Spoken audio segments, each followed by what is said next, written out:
be mindful about having the schools manage any kind of wellness programs too. I know it seems attractive to like want to go like, oh, we don't like this health protocol, we prefer this health protocol.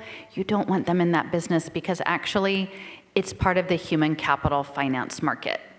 They'll be managing pre-diabetes, they'll be putting the kids in Fitbits, and they're actually, because of the poverty, putting a lot of food pantries in the schools and then tying it to behavior management points.